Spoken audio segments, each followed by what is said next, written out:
Students, आज हम पढ़ेंगे कॉम्प्लेक्स नंबर्स में एक्सरसाइज 1.1 का क्वेश्चन नंबर 2। और क्वेश्चन नंबर 2 हमें कहता है कि conditions for equality of complex numbers के दो कॉम्प्लेक्स नंबर्स हमारे पास कब इक्वल होते हैं एक दूसरे के। लेट सपोज करो कि हमारे पास कॉम्प्लेक्स नंबर है a प्लस आयोटा b और एक दूसरा कॉम्प्लेक्स नंबर है z2 is equal to c plus iota d। ये दोनों कॉम्प्लेक्स नंबर हमारे पास उस वक्त एक दूसरे के इक्वल होंगे अगर इनके रियल पार्ट एक दूसरे के सेम होंगे और इनके इमेजिनरी पार्ट एक दूसरे के सेम होंगे, तब ये दोनों कहलाएंगे इक्वल कॉम्प्लेक्स नंबर्स। अगर ए हमारे पास इक्वल होगा सी के और इमेजिनरी पार्ट बी हमारे पास इक्वल होगी imaginary part of complex number z2 के, तब ये हमारे पास कहलाएंगे इक्वल कॉम्प्लेक्स। स्टूडेंट्स, अब हम करेंगे कॉम्प्लेक्स नंबर्स में एक्सरसाइज 1.1 का क्वेश्चन नंबर 2। और क्वेश्चन नंबर 2 हमसे पूछता है कि which of the following complex numbers are equal, यानी यहाँ पे कौन से कॉम्प्लेक्स नंबर्स इक्वल है। तो हमें सबसे पहले कंडीशन यूज करनी होगी। कंडीशन हमें क्या कहता है कि रियल पार्ट के इक्वल हो और इमेजिनरी पार्ट के इक्वल हो। पर यहाँ पे इमेजिनरी पार्ट्स तो एक दूसरे के इक्वल है पर रियल पार्ट्स एक दूसरे के इक्वल नहीं है, ऐसा आप लोगों को लग रहा है, पर रियलिटी में ये भी एक दूसरे के इक्वल है। अगर हम देखें कि 4 का स्क्वायर हमारे पास 16 होता है, अगर हम इस 4 स्क्वायर का रूट ले ले तो ये हमारे पास इक्वल हो जाएगी ओनली 4 के। सो Z2 हमारे पास इक्वल हो गई Z2 4 प्लस 4 आयोटा के। आप लोग यहाँ पे देख सकते हो कि Z1 भी हमारे पास सेम यही चीज है 4 प्लस 4 आयोटा। तो ये दोनों एक दूसरे के इक्वल है, ये दोनों कॉम्प्लेक्स नंबर्स एक दूसरे के इक्वल है। तो यहाँ पर हम लिख सकते हैं कि इक्वल कॉम्प्लेक्स नंबर्स, और यही हमारे पास आंसर है। स्टूडेंट्स, अब हम करेंगे क्वेश्चन नंबर 2 को, और क्वेश्चन नंबर 2 भी सेम यही पूछता है। यहाँ पे भी हमें यही देखना है कि रियल पार्ट क्या रियल पार्ट के इक्वल है और इमेजिनरी पार्ट क्या इमेजिनरी पार्ट के इक्वल है या नहीं है। स्टूडेंट्स, आप लोग देख सकते हो कि यहाँ पे जो रियल पार्ट है वो ओनली 7 है, पर Z2 में रियल पार्ट हमारे पास -7 है। तो यहाँ से हमें पता चल रहा है कि ये दोनों एक दूसरे के इक्वल नहीं है। तो सिंपली हम यहाँ पे लिख सकते हैं Z1 is equal not to Z2। तो यहाँ पे हम लोग लिख लेते हैं आंसर को अन इक्वल कॉम्प्लेक्स नंबर्स, और यही हमारे पास आंसर है।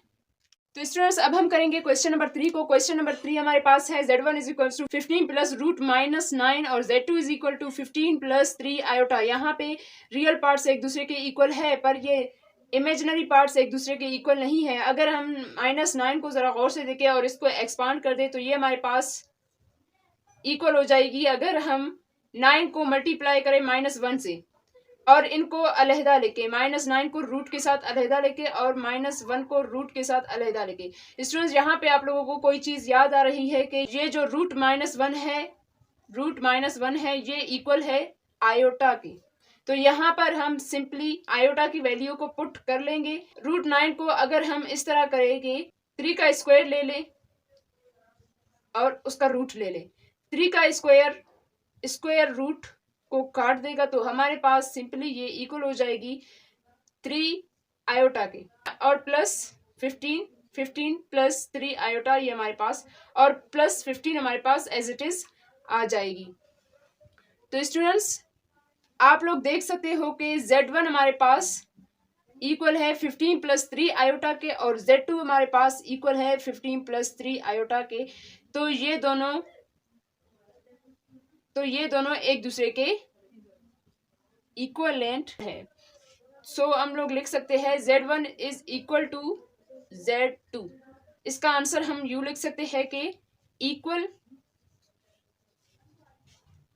कॉम्प्लेक्स नंबर, यही हमारे पास आंसर। स्टूडेंट्स अब हम करेंगे क्वेश्चन नंबर 4 को। क्वेश्चन नंबर 4 हमारे पास है Z1 is equal to 8 iota minus root minus 25 iota और Z2 हमारे पास इक्वल है 5 प्लस 8 आयोटा के। स्टूडेंट्स रियल पार्ट्स की इक्वल होने चाहिए और इमेजिनरी पार्ट्स की इक्वल होने चाहिए, पर यहाँ पर रियल पार्ट्स है वो एक दूसरे के इक्वल नहीं है। इसको इक्वल लाने के लिए हमें कुछ करना होगा। तो यहाँ पे हम लोग देख सकते हैं -25 आयोटा को, -25 आयोटा को अगर हम इस तरह करें कि -1 मल्टीप्लाइड बाय 25 आयोटा, -1 को रूट के साथ अलहदा लिखे और 25 को रूट के साथ अलहदा लिखे। तो स्टूडेंट्स यहाँ पे रूट -1 हमारे पास इक्वल है आयोटा के, तो उसकी जगह आयोटा को हम लिख लेंगे multiply as it is 25। Students 25 हमारे पास 5 के इक्वल है। अगर हम इसको देखें कि 5 का स्क्वायर ले लें और स्क्वायर रूट एक दूसरे को काट लेंगे तो ये हमारे पास इक्वल हो जाएगी ओनली 5 के। स्टूडेंट्स 5 आयोटा को आयोटा के साथ मल्टीप्लाई करें तो आयोटा का स्क्वायर।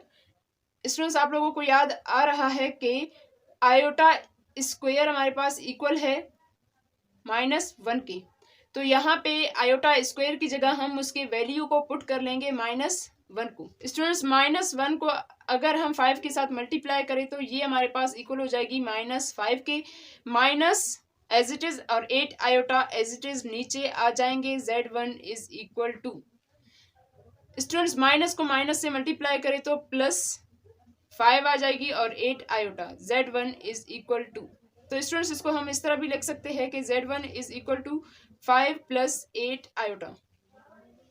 यहाँ पे अगर हम देखें कि Z2 भी सेम Z1 के इक्वल है तो हम यहाँ से इसको इक्वलेंट करके लिख सकते हैं कि Z2 is also equal to Z1 5 + 8 iota.